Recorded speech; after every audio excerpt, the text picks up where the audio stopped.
Hello student, welcome back mission teacher. तो student, आप सभी का हार्दिक स्वागत है मिशन टीचर में। तो चलिए, आज हम एक और नई क्लास लेकर आए हैं आपके सामने और शुरू करेंगे नई क्लास को। तो तब तक के लिए आप चैनल को सब्सक्राइब करिए और हमारी वीडियोज़ को शेयर ज़रूर करते रहें, जिससे कि ज़्यादा से ज़्यादा विद्यार्थियों की मदद हो सके। ठीक, और हमारा सहयोग आप देते रहिए। चलिए देखते हैं आपका आज का पहला प्रश्न आपके सामने है। तो ये कुछ महत्वपूर्ण प्रश्न है, इनको आप देख लीजिए, क्योंकि इनमें से आपको कई प्रश्न आपको एमसीक्यू में आपके पेपर में ज़रूर मिलेंगे। तो ये बहुत ही इम्पोर्टेंट क्वेश्चंस हैं सभी। तो चलिए देखते हैं। फिलिंग द ब्लैंक्स गुजरात प्रांत का एक प्रमुख लोक नृत्य है। तो गरबा, इसका आंसर होगा गरबा गुजरात प्रांत का एक प्रमुख लोक नृत्य है। चलिए अगले प्रश्न को देखते हैं। दादा साहब फाल्के का पूरा नाम फिलिंग द ब्लैंक्स है। तो इसका आंसर होगा गुड़ीराज गोविंद फाल्के, यानी कि दादा साहेब फाल्के का पूरा नाम धुड़ीराज गोविंद फाल्के है। चलिए देखते हैं अगले प्रश्न को। Filling the blanks modern art के विश्व प्रसिद्ध चित्रकार हैं। तो इसका आंसर होगा पेबिलो पिकासो। पेबिलो पिकासो यानी कि मॉडर्न आर्ट के विश्व के सबसे प्रसिद्ध चित्रकार हैं। चलिए देखते हैं अगला प्रश्न। अगला प्रश्न हमारा राग भैरव फिलिंग द ब्लैंक्स गाया जाने वाला राग है। आपके आंसर होगा इसका प्रातः काल, यानी कि राग भैरव प्रातः काल को गाया जाने वाला राग है। चलिए अगले प्रश्न को देखते हैं। अब हमारा अगला प्रश्न, अजंता एवं एलोरा गुफाएं फिलिंग द ब्लैंक्स प्रांत में स्थित हैं। तो किस प्रांत में स्थित है? ये है आपकी महाराष्ट्र में। ठीक, अगले प्रश्न को देखते हैं।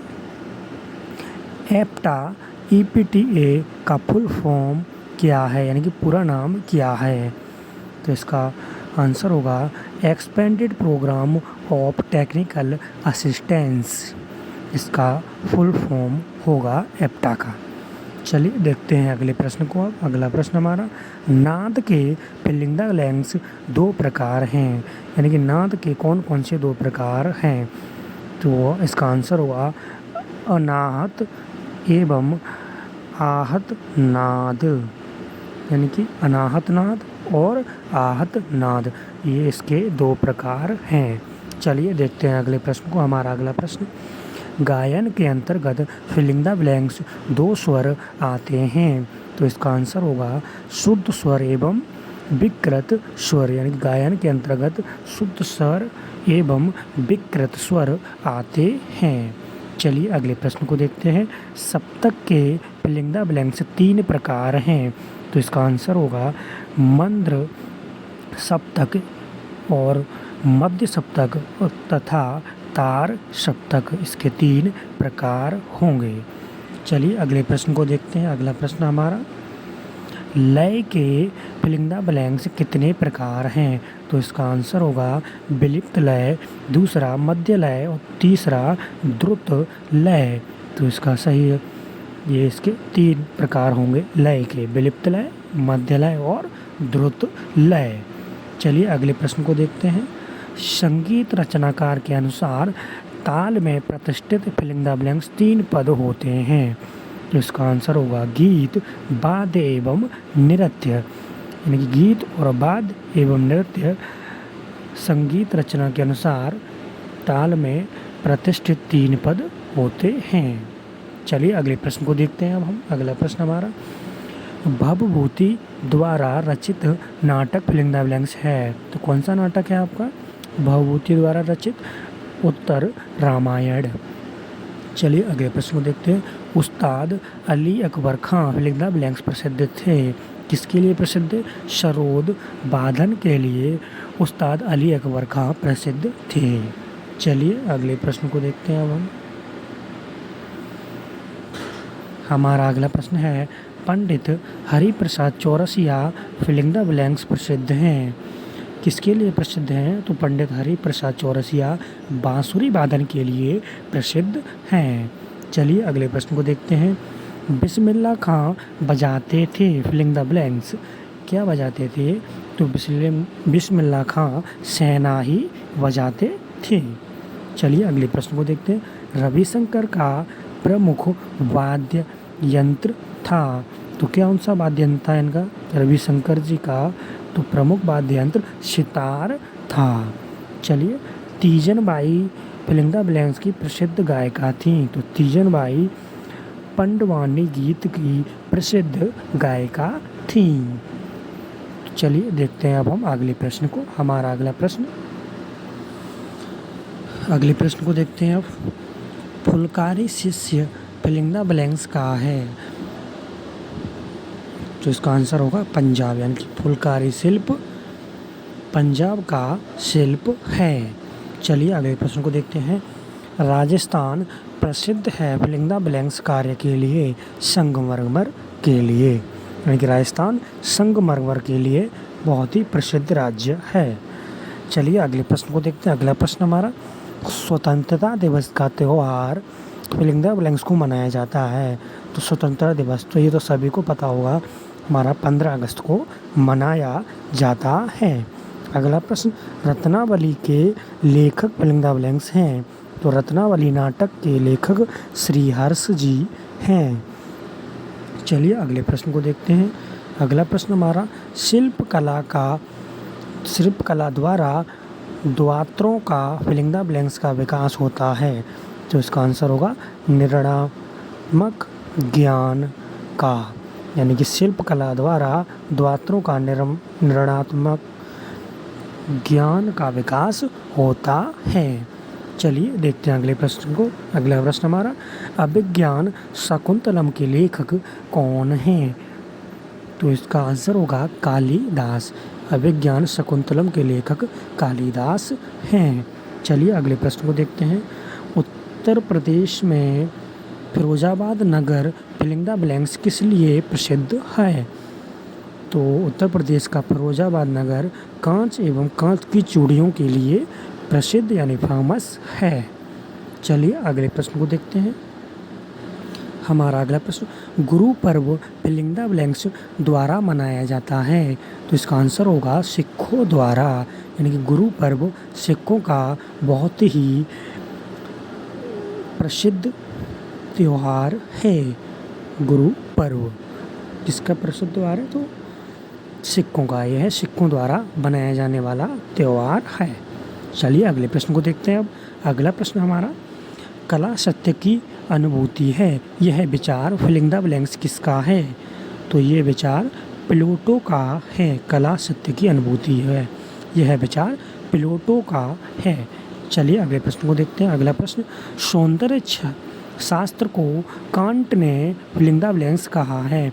तो इसके आंसर होगा अभिरुचि विषयक चिंतन, यानी कि सौंदर्य शास्त्र को कांट ने अभिरुचि विषयक चिंतन कहा है। अगले प्रश्न को देखते हैं। अलंकार का अर्थ है आप फिलिंग द ब्लैंक्स। तो अलंकार का अर्थ आभूषण या गहना होता है। चलिए अगले प्रश्न को देखते हैं। रविंद्र संगीत को जाना जाता है फिलिंग द ब्लैंक्स के नाम से। तो इसका सही आंसर होगा टैगोर गीत के नाम से। चलिए अगले प्रश्न को देखते हैं। मुहर्रम फिलिंग द ब्लैंक्स के प्रतीक का त्यौहार है। तो इसका आंसर होगा दुख और शोक का, यानी कि मुहर्रम दुख और शोक के प्रतीक का त्यौहार है। यह मुस्लिमों द्वारा मनाया जाता है। चलिए अगले प्रश्न को देखते हैं। पोंगल का अभिप्राय फिलिंग द ब्लैंक्स होता है। तो पोंगल का अभिप्राय उबालना होता है। चलिए अगले प्रश्न को देखते हैं। अगला प्रश्न हमारा, कार्तिक मास की अमावस्या को फिलिंग द ब्लैंक्स पर्व मनाया जाता है। तो कार्तिक मास की अमावस्या को हिंदुओं का फेमस त्यौहार दीपावली मनाया जाता है। चलिए अगले प्रश्न को देखते हैं। अब हम अगले प्रश्न हमारा, माघ माह के शुक्ल पक्ष की पंचमी को फिलिंग द ब्लैंक्स के नाम से बनाया जाता है। तो इसको क्या बोलते हैं? बसंत पंचमी, यानी कि माघ माह के शुक्ल पक्ष की पंचमी को बसंत पंचमी के नाम से मनाया जाता है। चलिए अगले प्रश्न को देखते हैं।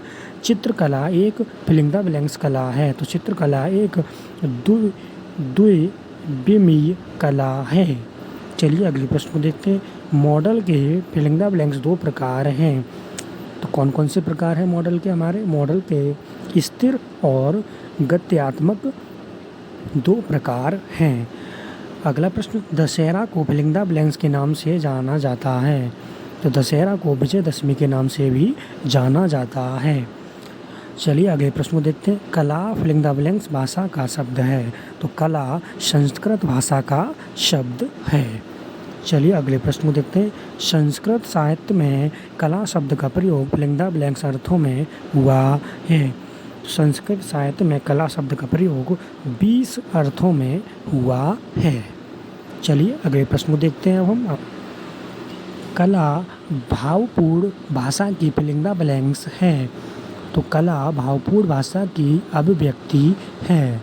चलिए अगले प्रश्न को देखते हैं। शिक्षा को अंग्रेजी में फिलिंग द ब्लैंक्स कहते हैं। तो शिक्षा को इंग्लिश में एजुकेशन कहते हैं। चलिए अगले प्रश्न को देखते हैं। शिक्षा शब्द संस्कृत के फिलिंग द ब्लैंक्स धातु से बना है।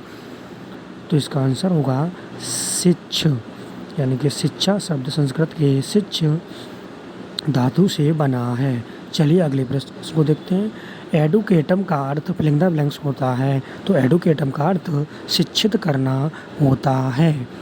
चलिए अगले प्रश्न को देखते हैं। अब हम अगला प्रश्न है हमारा, संगीत शब्द फिलिंग द ब्लैंक्स शब्द में एवं उपसर्ग लगाकर बना है। तो इसका आंसर होगा गीत, यानी कि संगीत शब्द गीत शब्द में एम उपसर्ग लगाकर बना है। तो चलिए आज के क्लास को हम यहीं समाप्त करते हैं और मिलते हैं आपको नेक्स्ट क्लास में। तब तक के लिए सभी स्टूडेंट को best of luck and thank you.